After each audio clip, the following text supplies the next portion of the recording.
tuli mu kaseera si kangu mu Uganda yaffe. Tukyanyiga biwundu mu mitima gyaffe ebyokufiirwako Speaker wa Parliament Honorable the late Olanya. Era nsaasira Bannayuganda bonna, era tusaba Katonda tuyambe tuyite mu kino era asobola okutuyamba okukiyitamu era Uganda neyongera okudda mu maaso. Tuva mu biseera bya COVID. COVID alabika takyali w'amaanyi nnyo, naye ate ebiwundu byalese n'okufiirwa kwalese kungi ddala. Mu kusaba ne mu kweteekateeka mu mutima ng'abasumba, tuwulira Mukama atuyise okugolokosa Uganda okuva mu mpewo eyo eya COVID alese bingi nga tebiteredde, ensawo z'abantu si nnungi, amaka g'abantu gatabuse, abaana abamu tebasobole na kudda ku masomero, bali mbuto, n'ebirala byemumanyi ebibijjidde mu COVID. N'ekkanisa ya Kristo naye badde tesaba kumala myaka kumbi 2. So tusaba Katonda atuyambe nti omuyaga COVID gwe yaleeta ne gujjawo obuwanguzi bwe twali tulina, Katonda atuyambe tukomewo nate buto, tukole ebintu ebinene mu linnya lya Mukama waffe Yesu. Naye abantu tebasobola kweyamba buli nsonga, beetaaga Katonda. Katonda atuwadde omukisa ogw'okulaba obusobozi bw'okukuŋŋaanya Bannayuganda bonna nga tubakuŋŋaanyiza mu bitundutundu ebikola Uganda. Uganda erina ebitundutundu regions 14 ezikola Uganda. Katonda atuyise tugende mu buli kitundu kwebyo 14 nga tukolayo enkuŋŋaana ennene ddala ezigenda okuba nga zireeta region namba, ekitundutundu kiramba, okubeera wamu nga tukola crusades ezirimu okusomesebwa, so si kubuulya bubuulizi njiri zokka, okusomesebwa, okuyamba abavubuka, okuyamba abakyala, okuyamba ab'omu maka. Tugenda kubatwalira engoye, tugenda kubatwalira sabuuni, sukaali. Kyemumanyi nti ennaku zino si kyangu okufuna ebintu bwe bityo, okubakuliisa COVID n'okubagamba nti Katonda afaayo gye muli, ate Katonda ayagala ate tukozese obulamu bwaffe okuzimba ebitundu byaffe ne Uganda. Enkuŋŋaana zino zigenda kuba nga nnene ddala era zigenda kuba nga zirimu n'ababuulizi abalala abatali nze nzekka abagenda okumperekerako nga Apostle Alex Mitala, Pastor Laban Jumba, Pastor Alex Mitala Mwogedde, Pastor Nicholas Wafula, Pastor Peter Emyau, Pastor Tom Wakero kubeerira n'abakulembeze abalala ab'amaanyi betutunulira nga bebakama baffe mu mwoyo oba abasumba bannaffe abakulembera ekkanisa ya Kristo.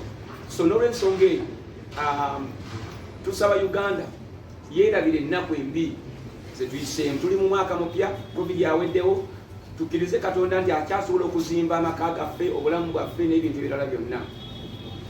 Era kaweefube ono agenda kutuyamba okuzimba eggwanga nate, okuzimba eggwanga lyaffe nate, kubanga singa omuntu alokoka azimba eggwanga, kubanga tagenda kuddamu kubba wadde okutta, tagenda kubanga yasalako abantu ebitundu byabwe ebyomukyama, kubanga kati yeewadde Katonda.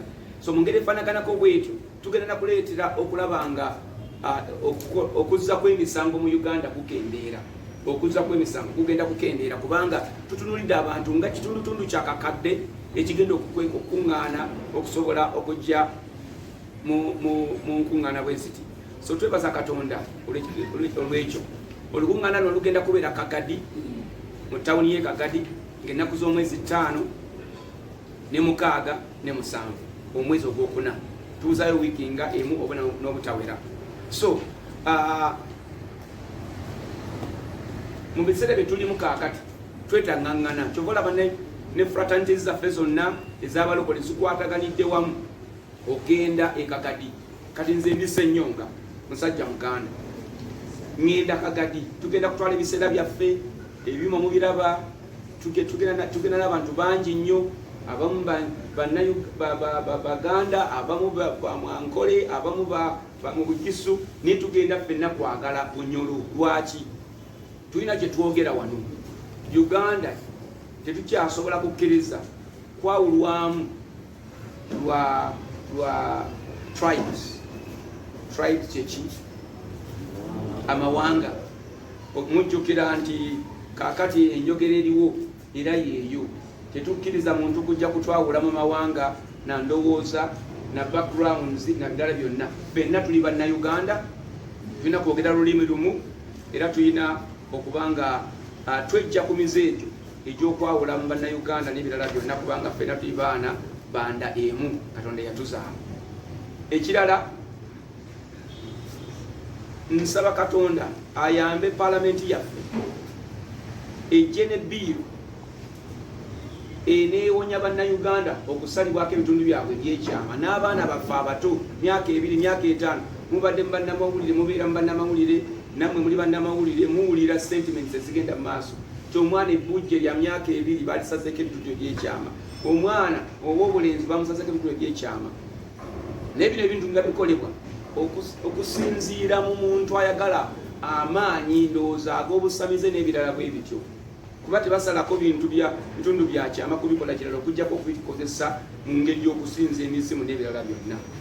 Nsaba singa kisoboka paalamenti eteekewo etteeka nga ligamba nti singa enzikiriza y'omuntu oba eddiini y'omuntu oba ensinza y'omuntu etwalira kuba nti alina kusalako bitundu by'abantu okusobola okuba n'eddiini ye, okusobola okugyenfoosinga n'okwezaamu amaanyi, singa eddiini y'omuntu okugitambuza olina kusooka kukola musango, kuzza musango osobole okutambuza eddiini yo. Ezo eddiini baziwere mu Uganda, n'enzikiriza ezo baziwere mu Uganda, n'obusamizi obwo babujje mu Uganda, kubanga lwaki okusobola okutambuza eddiini yange nyina kukola musango oba okuzikiriza obulamu bw'omuntu?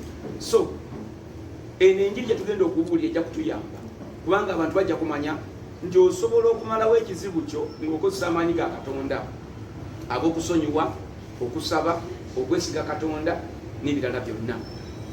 Bw'ogendewo omusamize akozesa birungo birala okugezako okuyamba, bw'ogendewo Katonda akozesa ebirungo ebyokwagala, okusonyiwa, okugumiikiriza, ogenda okulanga morals, empisa zo ziyambiddwa ate nga naye bw'onoonya okuyambibwa.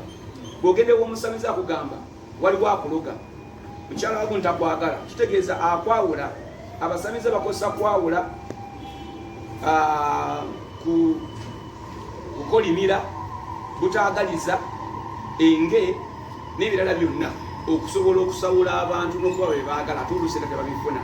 Kati ffenna tukomewo eri Katonda, tuve mu sentiments zino ezigamba ng'oli Muganda, ng'oli Mukakwa, ng'oli Mulango, ng'ova side y'eno, ebyo tubijjewo. N'ekirala, ffenna twetaagangana nga Bannayuganda, tudde eri Katonda, tusinze Katonda, ajja kutuwa omukisa byonna byonna byetwetaaga. Mbayise mwe mwenna okugenda e Bunyolo okusobola okuwitnessinga, okulaba amaanyi ga Katonda agayamba abantu, osanga n'ebizibu byammwe nabyo Mukama ajja byokolako. Mwebale.